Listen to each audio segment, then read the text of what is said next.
जय हिंद फ्रेंड्स। मैं Abhay Rajput Nation First civil service के प्लेटफॉर्म पे आप सभी का हार्दिक स्वागत करता हूं।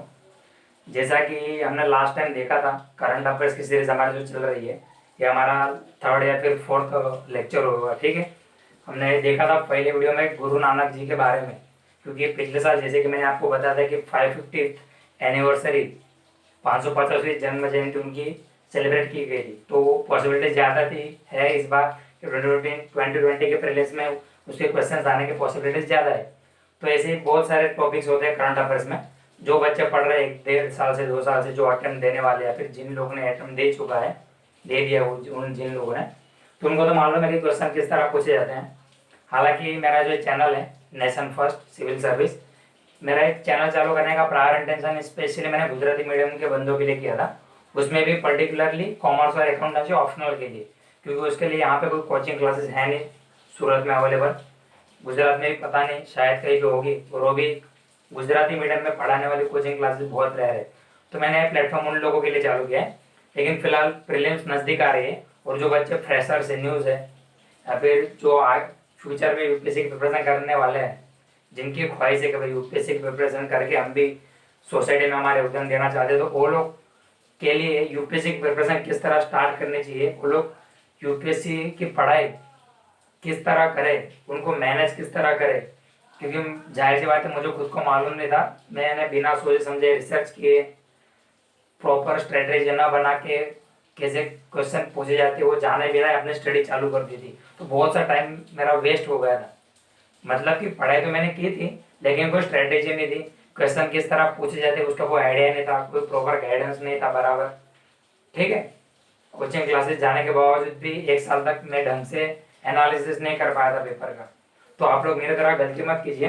तो इसलिए मैंने उन बंदों के लिए कि जो कोचिंग क्लासेस नहीं जा पाते, अगर अफोर्ड नहीं कर पाते कोचिंग क्लासेस, तो उनके लिए मैंने प्लेटफॉर्म चालू किया हुआ है।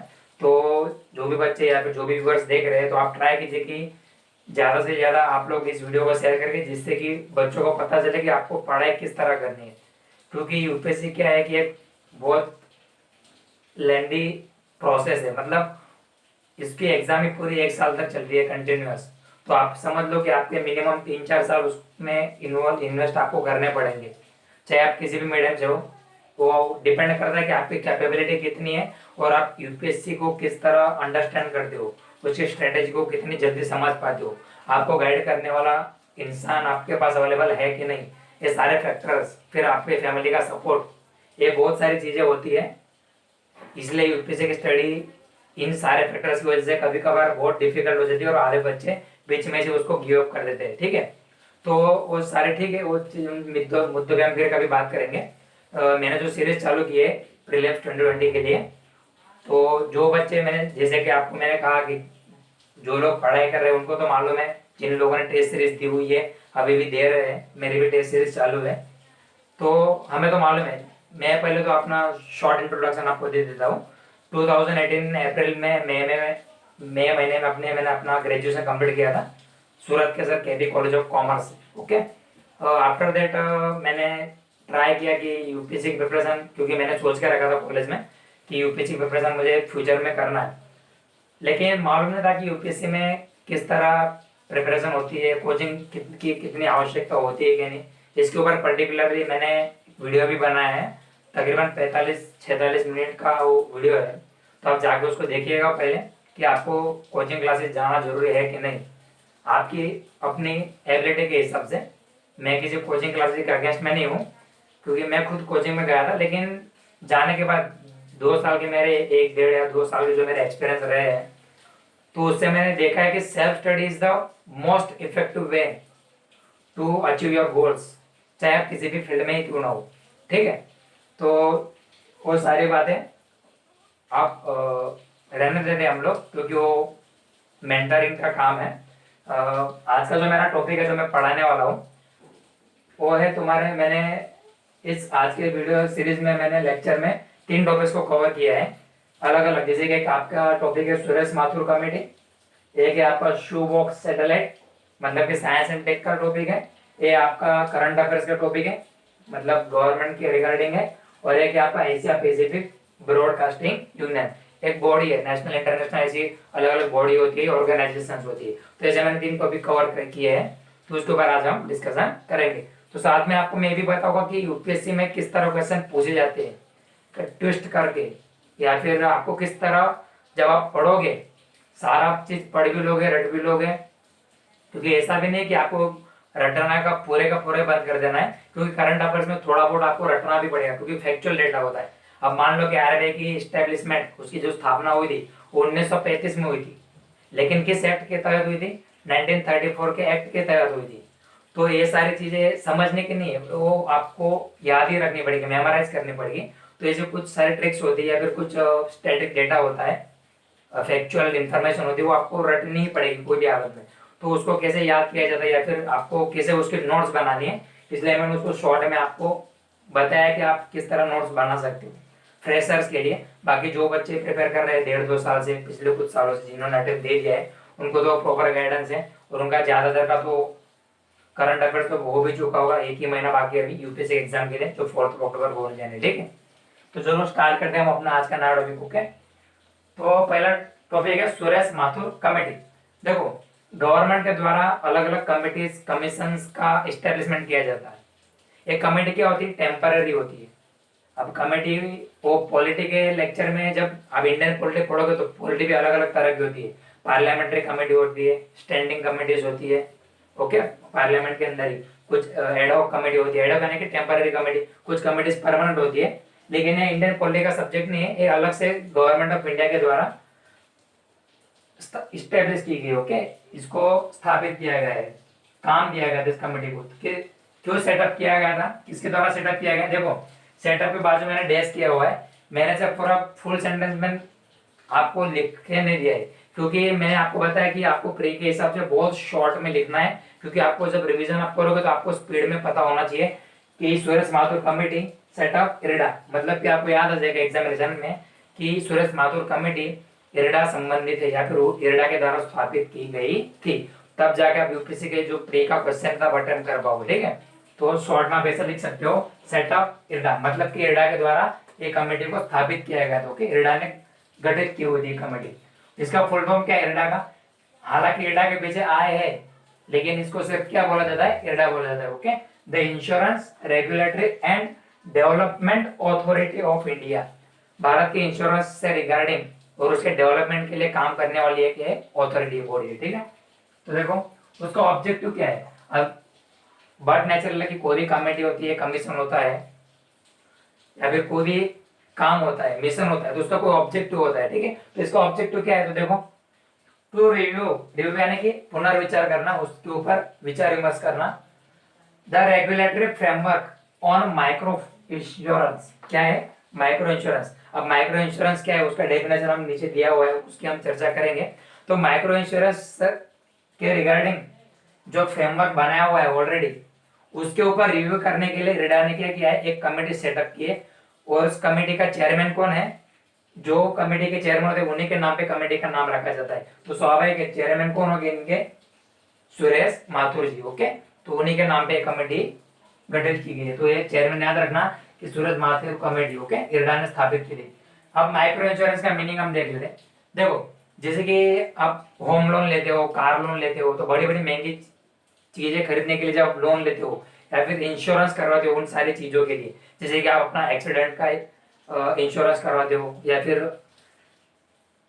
फायर इंश्योरेंस कराते हो, ये बड़े बड़े मतलब महंगे इंश्योरेंस होते हैं। लेकिन कई बार क्या होता है कि छोटी छोटी चीजें भी बहुत इंपॉर्टेंट होती है, मतलब कि जो मिडिल इनकम लेवल वाले लोग हैं या फिर जो जिनकी इनकम कम है, लोअर इनकम हाउस होल्ड है, उनके लिए भी उनके जो प्रोडक्ट्स है, मान लो कि जैसे कि घर में फ्रिज का सामान खरीदते हैं या फिर वो कोई ऐसे कोई डेली यूसेज की कोई चीज खरीदते हैं या फिर उनके लाइफ की कोई इंपॉर्टेंट चीज होती है, तो उन सारे प्रोडक्ट्स के लिए भी इंश्योरेंस की फैसिलिटी अवेलेबल हो, उसके लिए एक जो वर्ड या फिर जो स्ट्रेटेजी, जो पॉलिसी इंट्रोड्यूस की होगी गवर्नमेंट की तरफ से, क्या बोलते हैं? Micro finance. उस वर्ड को क्या बोलते हैं? Micro insurance, sorry, micro insurance. तो देखो, micro insurance is a insurance, एक ऐसा इंश्योरेंस है जो क्या करता है? दैट प्रोटेक्ट्स, प्रोटेक्ट करता है, किसका प्रोटेक्शन करता है? Interest of low income house hold, मतलब कि जिन फैमिलीज की या फिर जो हाउस होल्ड जो फैमिली वालों की, जो जिन कुटुंबों की, परिवारों की आवक कम है, लेकिन वो अपने कुछ प्रोडक्ट्स के लिए या फिर जो अपनी कुछ चीजों के लिए इंश्योरेंस करवाना चाहते हैं माइक्रो लेवल पे, तो उनके लिए इंश्योरेंस अवेलेबल होता है, उसको क्या बोलते हैं, माइक्रो इंश्योरेंस। ओके। और दूसरा किसके लिए है, टू इंडिविजुअल्स या फिर जो कोई पर्सनल इंडिविजुअल इंसान होता है कोई, हैविंग लिटिल सेविंग्स, जिसके पास बहुत छोटी बचत होती है और अपनी बचत से वो कोई ऐसी चीज खरीद रहे हैं, जैसे कि आप स्मार्टफोन समझ सकते हो, तो स्मार्टफोन का आप इंश्योरेंस करवा रहे हो, तो स्मार्टफोन मान लो कि आपका 10-15 हजार का है और आपकी सेविंग्स थोड़ी बहुत है, तो आप, तो इस तरह स्मार्टफोन के जो आप इंश्योरेंस करवा दो, 1000-2000 का होता है अपने हिसाब से। ओके। कंपनी या फिर वो टेली कम्युनिकेशन सेक्टर में जो कंपनीज अपने हिसाब से डिसाइड करती है इंश्योरेंस कंपनीज, तो ऐसे छोटे छोटे जिनकी सेविंग्स होती है या फिर जो स्मॉल लिविंग या फिर जो लो इनकम हाउस होल्ड होते हैं, उनके लिए माइक्रो फाइनेंस की फैसिलिटी अवेलेबल गवर्नमेंट के द्वारा करवाई गई है, और एक कमेटी इसी काम के लिए रिव्यू करने के लिए स्थापित की गई थी। ओके। तो आपको माइंड में पूरा क्लियर होना चाहिए कि इरडा के द्वारा एक कमेटी स्थापित की गई थी, क्योंकि एग्जाम में आपको स्पार्क होना चाहिए तुरंत, कि जब सुरेश माथुर कमेटी आई तो आपके माइंड में तुरंत आ जाना चाहिए कि इरडा ने इसको सेटअप किया था और माइक्रो इंश्योरेंस के रिगार्डिंग इसको रिव्यू करने के लिए स्टैब्लिश किया गया था। ओके। तो ऐसे आपको 2 से 3 बार रिवाइज करना पड़ेगा एग्जाम से 1 या 1.5 महीने पहले, क्योंकि साल 1.5 साल का आपको करंट अफेयर्स ऐसे तो कितनी सारा डेटा होता है, तो अब आपकी मेमोरी में मैक्सिमम कितना स्टोर कर पाओगे, इसलिए आपको शॉर्ट इन्फॉर्मेशन आपको ऐसे लिखनी पड़ेगी। ओके। क्लियर रखना पड़ेगा। अब देख लेते हैं इरडा के बारे में। इरडा का एक स्टेचुटरी बॉडी, देखो इंडियन पॉलिटी में आप पढ़ोगे बहुत सारी बॉडी होती है, स्टेचुटरी बॉडी होती है, पार्लियामेंट्री बॉडी होती है, कॉन्स्टिट्यूशनल बॉडी होती है। स्टेचुटरी बॉडी मतलब कि ऐसी बॉडी कि जो एक्ट के द्वारा बनाई गई होती, मान लो कि लोकसभा में कोई बिल पेश किया गया है, वहां पे लोकसभा में बिल पास हो गया, फिर राज्यसभा में भेजा गया, फिर राज्यसभा ने भी उसको पास कर दिया, फिर प्रेसिडेंट जब उस बिल पे अपने हस्ताक्षर करेंगे, सिग्नेचर करेंगे, तब जाके वो बिल क्या बनेगा, एक्ट में ट्रांसफर हो जाएगा। तो इसी तरह का जो एक्ट बन के जो बॉडी को स्टैब्लिश किया जाता है उसको क्या बोलते हैं, स्टेच्यूटरी बॉडी। उसका नाम है स्टेच्यूट, स्टेच्यूट यानी कि कानून, कायदा। ओके। तो इरडा कैसी बॉडी है, स्टेच्यूटरी बॉडी। तो यूपीएससी में आपको जब क्वेश्चन पूछेगी तो कंफ्यूज करने के लिए ऐसा भी दे सकती है कि IRDA is a constitutional body, तो याद रखना वो कॉन्स्टिट्यूशनल बॉडी नहीं। कॉन्स्टिट्यूशनल बॉडी का मतलब ऐसी बॉडी कि जिसका मेंशन कॉन्स्टिट्यूशन में किया गया हो या फिर कॉन्स्टिट्यूशन के किसी भी आर्टिकल के बारे आर्टिकल में उसके बारे में लिखा गया हो, लेकिन इरडा क्या है, एक अलग से बनाई गई है। ओके। तो कैसी बॉडी होगी, स्टेच्यूटरी, कानून से बनाई गई है।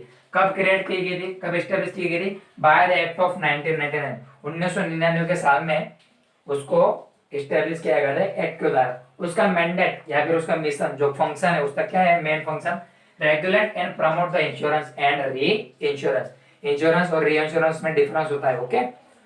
तो ये दोनों को प्रमोट करने के लिए क्या है, इरडा को स्थापित किया गया, उसका नाम ही है IRDA. Okay, insurance regulatory and development authority of India. अब दूसरा टॉपिक देखते हैं आज का हमारा, कौन सा है, शूबॉक्स सैटेलाइट।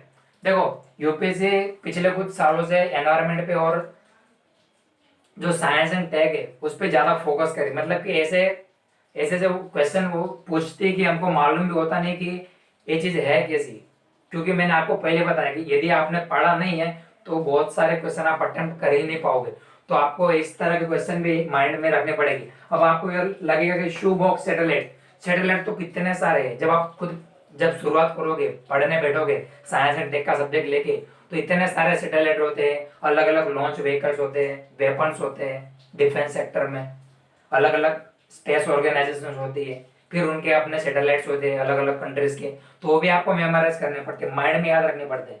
तो इतनी सारी इंफॉर्मेशन से आप कंफ्यूज हो जाओगे, तो इसलिए आपको ऐसी शॉर्ट नोट्स बना के रखनी पड़ती है। तो आपको माइंड में याद रखना है कि शू बॉक्स सैटेलाइट कैसा सैटेलाइट है, नैनो सैटेलाइट, याद रखना। नैनो सैटेलाइट, देखो नैनो टेक्नोलॉजी के बारे में आपने सुना होगा, नैनो टेक्नोलॉजी इतनी ऐसी टेक्नोलॉजी होती है कि जो बहुत छोटी से छोटी एकदम माइक्रो जो चीज होती है उसका एनालिसिस करके उसकी सारी इंफॉर्मेशन हमारे सामने रिवील कर देती है, हमको बता देती है। जैसे कि हमारे एक बाल के अंदर कौन कौन से सेल्स होते हैं या फिर किस तरह के केमिकल्स पाए जाते हैं या फिर उसकी साइज क्या है, वो सारी चीजें कितने माइक्रो मिलीमीटर्स में है, वो सारी चीजें नैनो टेक्नोलॉजी हमको बता देती है। ठीक है।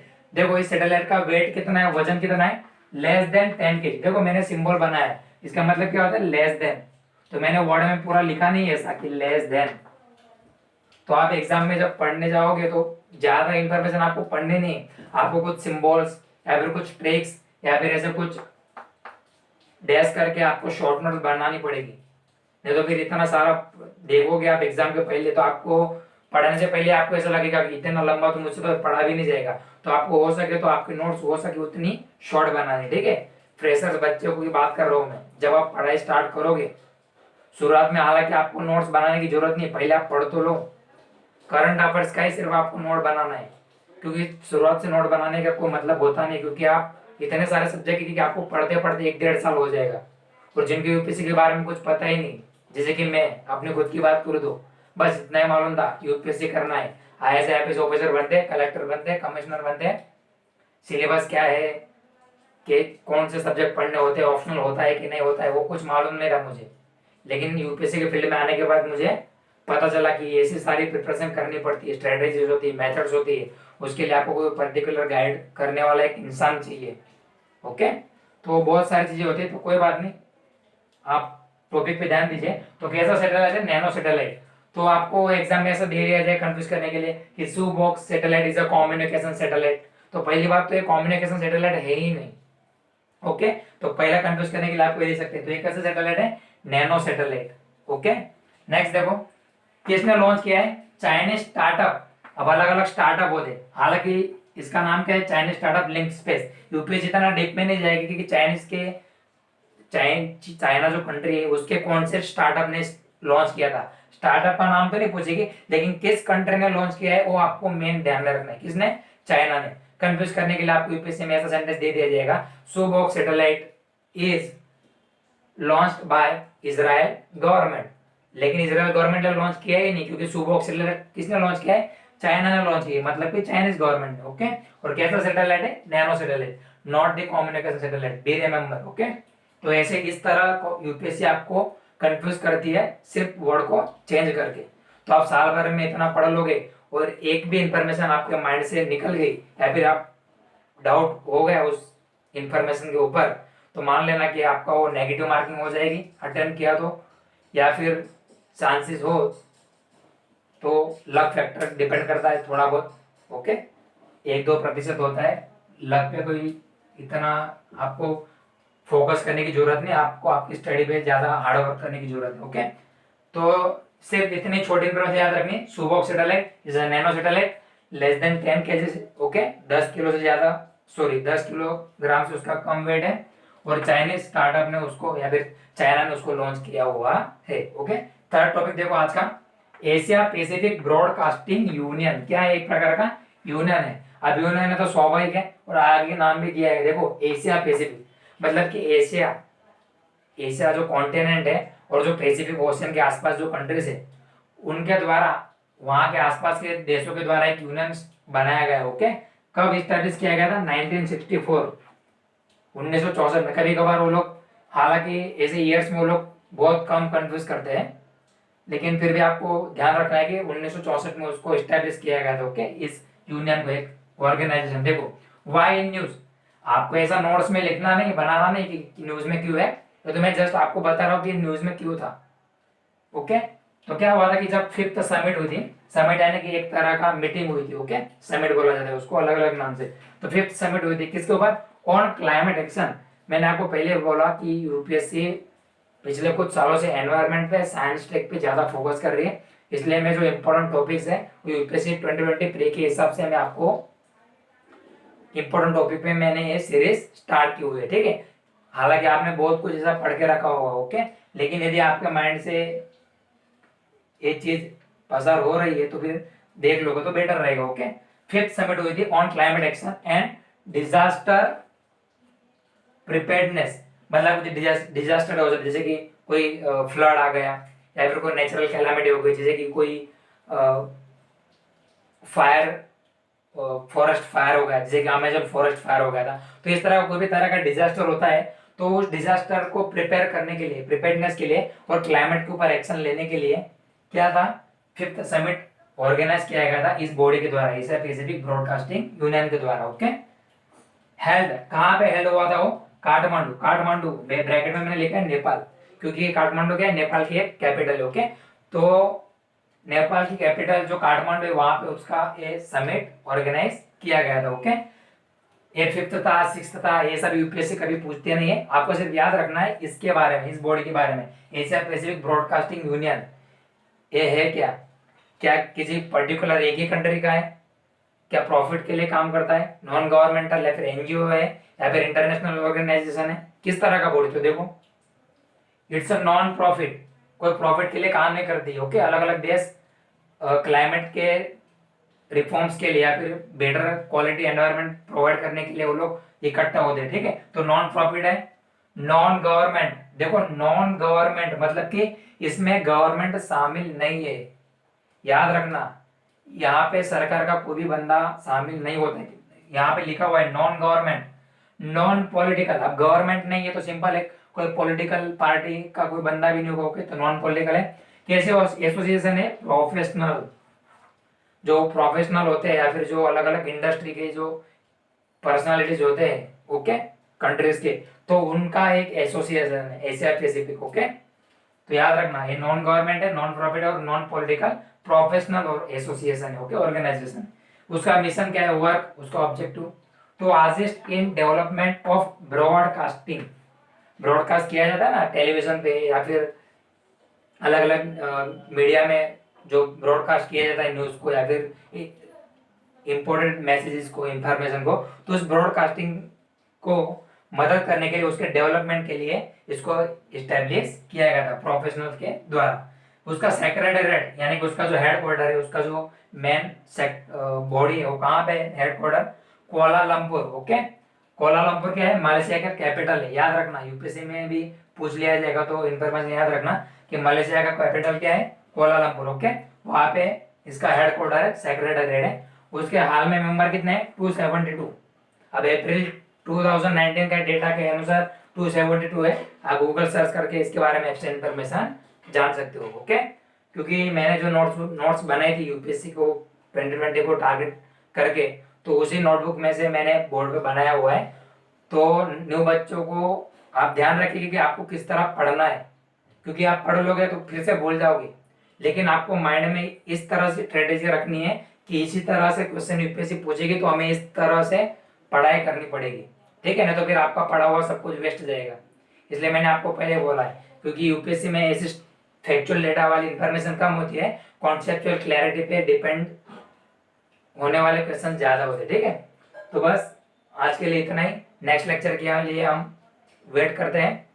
और जैसे कि in the end as usual हर कोई स्टूडेंट्स, जैसे कि मैं खुद बहुत सारे चैनल्स को लाइक, सब्सक्राइब, कमेंट और शेयर करता हूँ, तो ऐसे भी आप मेरे चैनल को लाइक कीजिए, सब्सक्राइब करो, शेयर करो, ज़्यादा से ज़्यादा बच्चों तक पहुँचाने का प्रयास करो, क्योंकि बहुत से बच्चों को अवेयरनेस होते नहीं है। जैसे कि मैंने बताया, मुझे खुद को मालूम नहीं था, नहीं तो मैंने अच्छी खासी प्रिपरेशन, हालांकि प्रिपरेशन तो की हुई है, लेकिन बेटर प्रिपरेशन हो चुकी होती है यदि बच्चों को टाइम टू टाइम यदि गाइडेंस मिल जाए तो आप अपना छोटा सा एफर्ट कर सकते हो सिर्फ शेयर करके। ओके, उसमें आपका 1-2 घंटा जाने वाला है नहीं, तो सोसाइटी के लिए आप इतना तो कर ही सकते हो। ओके, तो आज तक इतने रखते हैं। नेक्स्ट टॉपिक में हम देखेंगे इंडियन पॉलिटी या फिर कोई अदर सब्जेक्ट के जो करंट अफेयर्स हो गए, उसको मैं कवर करने का ट्राई करूँगा। So thank you for your cooperation, और लाइक कीजिए, कमेंट कीजिए। जय हिंद, जय भारत।